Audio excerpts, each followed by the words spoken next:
In 2017, an informal lunch between community leaders created the impetus for a community mental health committee. The committee was developed with funders, community leaders, and elected officials, and curiously absent in the initial committee development were the direct service providers. And therefore, the purpose of this community needs assessment is to determine the assets and barriers that lead to an underrepresentation of agency delegates among rural community action committees.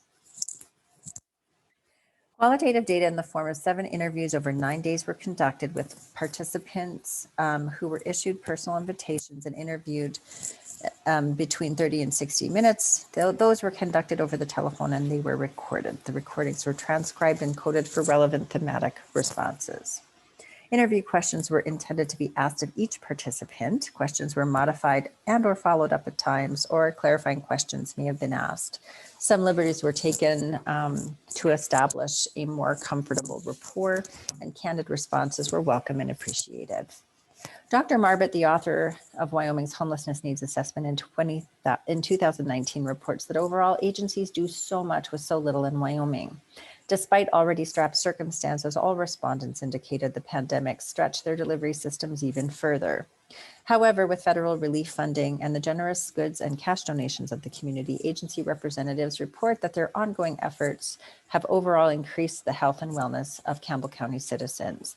These successes highlight the generosity of residents, the strong leadership, and the personal connections among agencies and the importance of adequate funding. According to the Tamarack Institute, there's a collaboration spectrum. That spectrum defines cooperation as informal, done as needed, and refers to discrete activities or projects. Collaboration is defined as a longer-term interaction based on shared missions, goals, shared decision-making, and shared resources. All of these respondents each defined these terms differently and agreed that coordination and collaboration were not the same. And a pervasive belief exists among respondents that the community and its entities harbor a true spirit of cooperation. The dominant relationship here is one of referral resource to service provider, with agencies filling both roles at different times. Overall, the system does not have a universal definition of cooperation and collaboration, which may preclude agency representation on committees because the context, the model, the system, or strategy is not clear or is dependent on a policy, planning strategy, or a top-down approach. When asked to consider an ideal community service delivery system, almost all respondents said something like, "Oh, I've never let my brain go that far," or "That's such pie in the sky, I've never even thought of that." But after time to think, all respondents came to a similar conclusion: create a central hub where people in need can engage and be provided quality services in an efficient and coordinated fashion. So inferences here may be made that long-term strategic planning and innovation are lost in the overwhelm of doing daily business, despite an existing and aligned vision for the future. Multiple responses to barriers of cooperating reiterated elements such as adequate funding, time, political climate, and a qualified workforce. Another theme emerged that stated a lack of qualified community organizer to draw the system together. In summary, the barriers identified by these respondents align with research. Adequate funding, perceived loss of funding, politics, and time all inhibit collaboration, community capacity building, and sustainable innovation. In particular, a perceived risk of loss of funding drives nonprofits to limit or censure discussions about needs, and this may negatively impact memberships in community initiatives that require frank discussions. So here's an overview of key thematic strengths and assets. These strengths underscore the benefits of agency engagement and involvement in community initiatives, particularly for complex social problems. It is important to note that that these respondents are uniquely positioned to give community perspectives that might be missing in a planning and policy top-down strategy. Dr. Marbut cites the lack of strong taxpayer base and population size as a barrier to service delivery efficiencies, which these respondents also noted.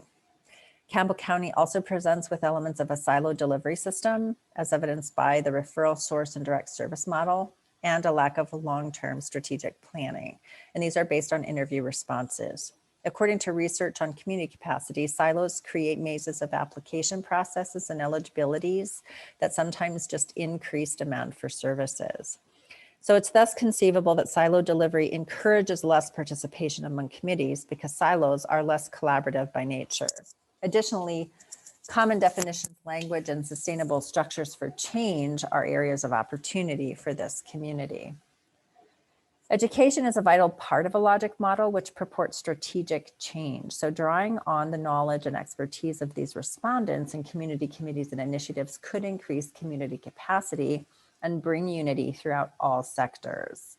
Nonprofit leaders as experts would provide opportunities for planning and policy to work with community capacity building. Research also indicates that true collaboration is designed around organizational relationships developed to solve problems. This includes aligned goals and focused efforts. Notable here is an unspoken shared vision of all respondents who envision a central hub for cooperative service delivery. One challenge to this current system is the absence of a dedicated community organizer.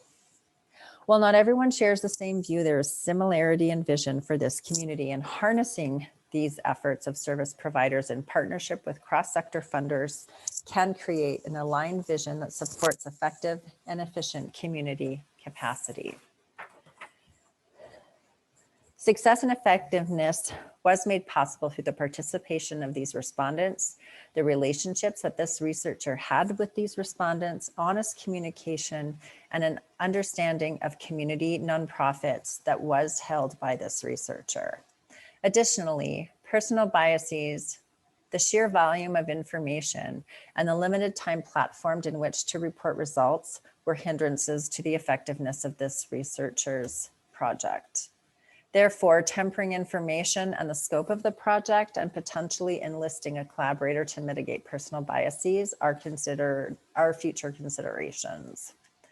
Additionally, interviews presented were valuable, if not time consuming, although it gave a much wider lens through which to see this community. Also, top-down or planning policy models appear very common for this community. And additionally, collaboration with any cross-sector representatives likely does become improved with a community organizer. A modified copy of this material will be sent to each respondent, and a big thank you to all of these people who made this project possible. Thank you.